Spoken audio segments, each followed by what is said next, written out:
Hi. Who remembers this couple? Now, I have briefly done a video on them already, but some more people from that excursion popped up again to complain, and so I thought, you know what?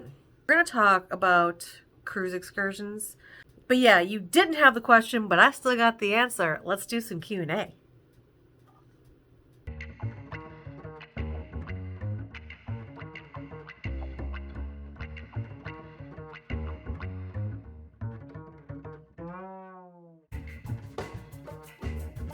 I've already done a whole series on cruising, but you know what?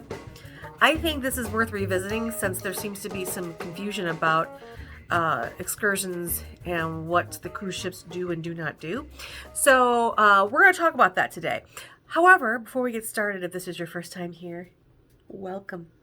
I'm Gretchen, the Tipsy Travel Gal. I'm a licensed esthetician and a travel agent, and it is my goal to eat, drink, and spa my way around the world. Of course, bringing you with me, showing you some really cool things, some interesting things to do, as well as some delicious things to eat and drink. I don't have my nails done, so I didn't get the ting. My hope is that that's going to inspire you to travel, whether that be international, domestic, or on the water.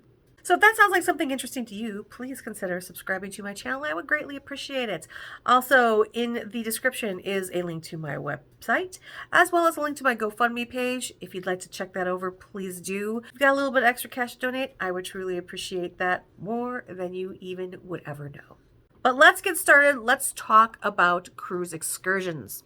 If you've never been on a cruise, when the cruise ship hits each port, you obviously want to get off the ship and you want to do things while you're off of the ship. So these are things that happen off the ship. Now, they can be sponsored either by the cruise line or not by the cruise line.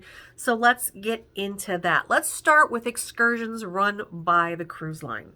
When you pay your cruise in full, you will have the option to sign up for excursions. Sometimes you can do it before you're paid in full, but always when you've paid in full. Now, in order to do this, all cruise lines now have an app or a website. You have to go create your account. If you've cruised with them before, you can access your old account. Using your confirmation number, you're going to pull in your cruise into your account, and from there you can manage your entire cruise, part of which is excursions at each port. Most of the excursions are things that you can do in that area that you can't do anywhere else. For example, if you cruise into Cozumel in Mexico, all cruise lines have an excursion to Chichen Itza. So it's usually something very specific. Sometimes they can be food related, sometimes they're going to be landmark related, sometimes they're just going to be things like sunset cruises or helicopter tours. There's going to be a multitude of things to do. Now, it is important to sign up early because these spots can go fast.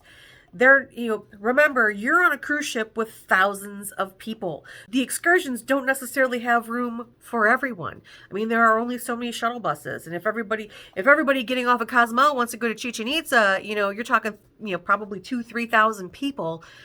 Yeah, that's a lot of buses, and that's a lot of people, a lot of tours to give. So yes, there are a limited amount of spots in these excursions. And the big ones always sell out fast.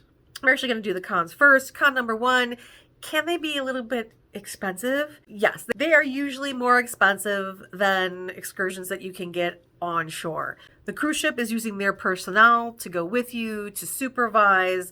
They make all the arrangements, so they're going to make money off of any excursions that there are to do. Con number two, I already said it, the spots go fast. There's only so many people that can go on these excursions to each location. So yeah, if you decide to go on a cruise last minute, a lot of the excursions, like the really popular ones, they might already be gone.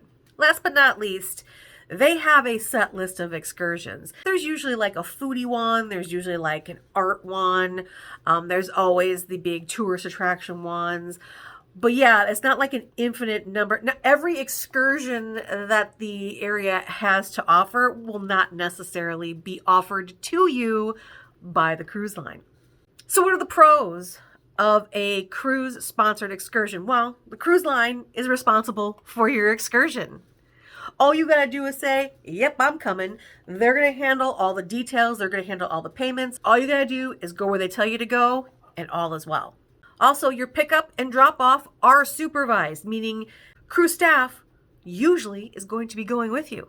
And I can tell you, the chances of them leaving cruise personnel behind are very slim to none because they need them on the boat. Finally, they're not going to leave without you. Okay, when they have sponsored an excursion, it is their responsibility to get you there and get you back on time.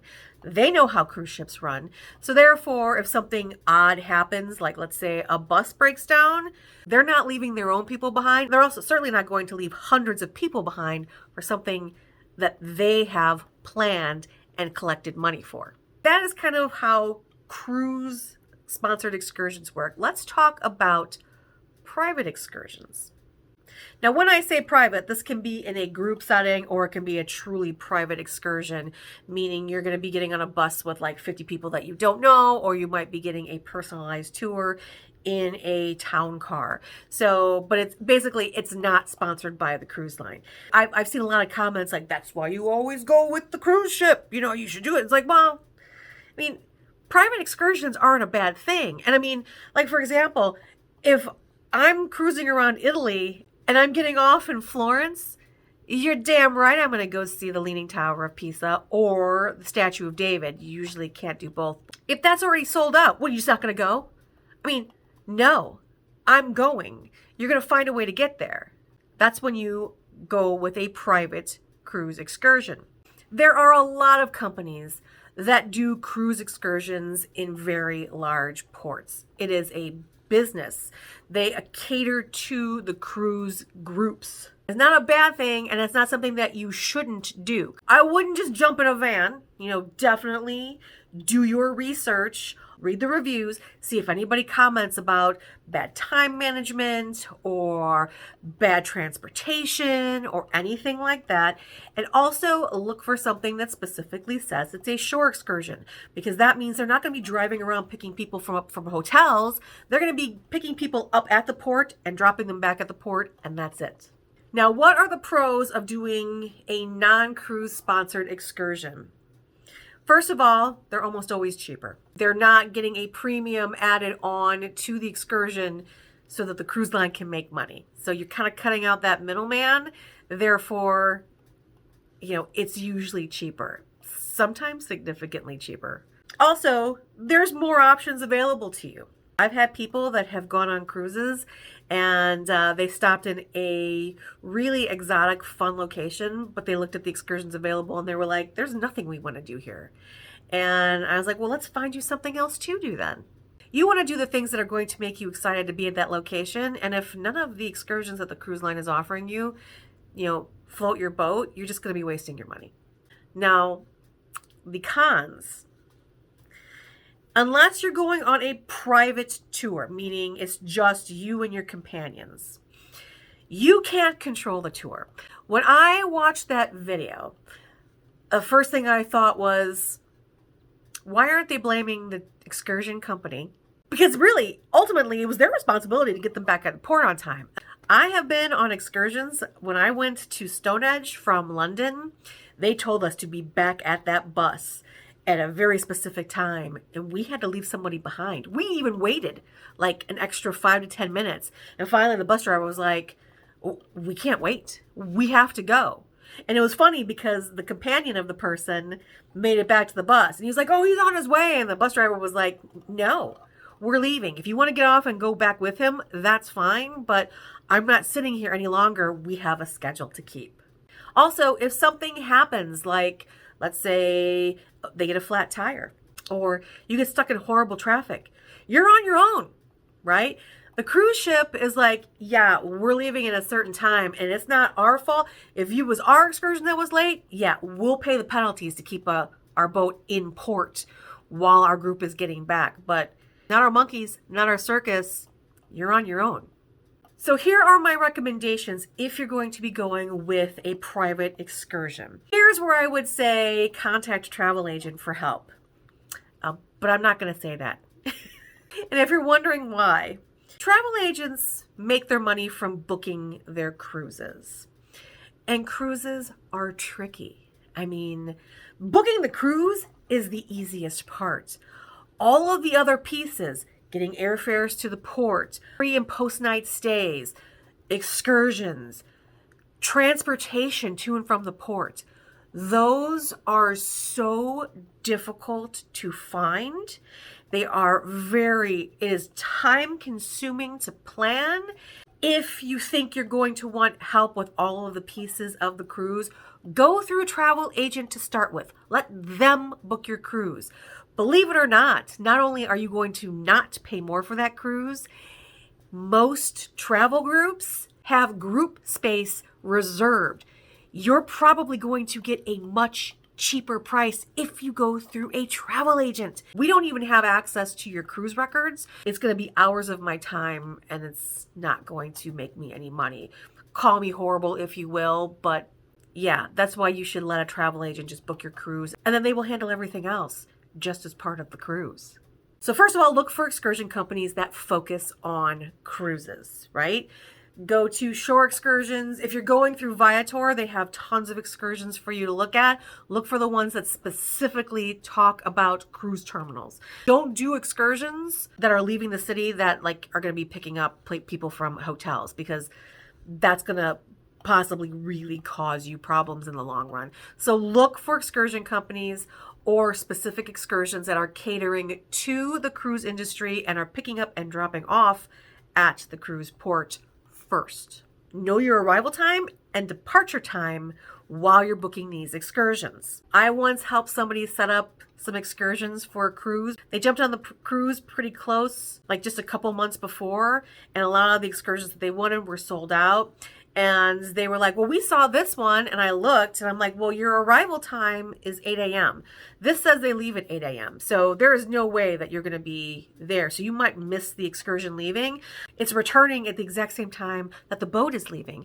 And my rule of thumb is you want to give yourself an hour. So if the excursion is leaving at 9 in the morning and returning at 7 p.m. and your ship is sailing at 7 p.m., you don't want to book that excursion, right? Because you need to be back by 6. Why 6 o'clock?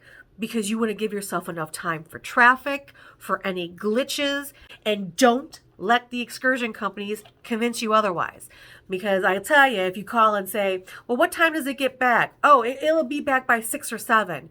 Oh, well, I need to be back by 6. Oh, you'll be back by 6. No. They said 6 or 7. You don't want to take that chance. Again, cruise ship is going to leave at 7. So they're not waiting for you. So don't let an excursion company tell you that, oh, don't worry, we can always get you back. Don't worry. Pay attention to your travel time. When they pick you up and they said the excursion's leaving at 9 a.m., be here at 9 a.m. Did they leave at 9 a.m.? Did they leave at 9:30? Did they leave at 10? Also, how long did it take you to get to your location? I can tell you right now, from the cruise ship to Florence, it's like an hour to an hour and a half drive, right? So pay attention. See how long it's going to take you to get out there. But you know when you have to leave to get back to be able to catch your cruise.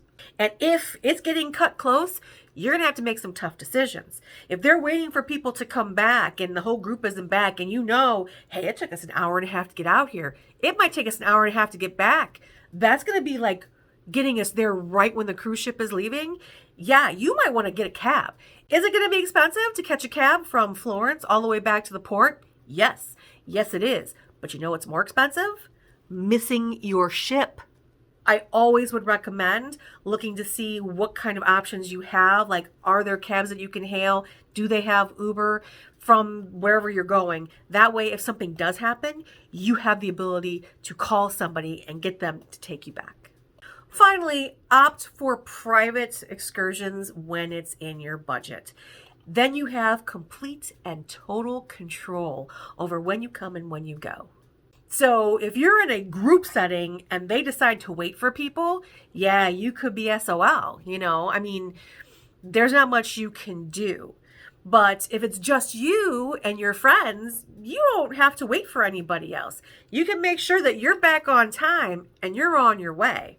Also, if you do decide to do this and you're not sticking with your tour guide the whole time, make sure you get a way to contact them.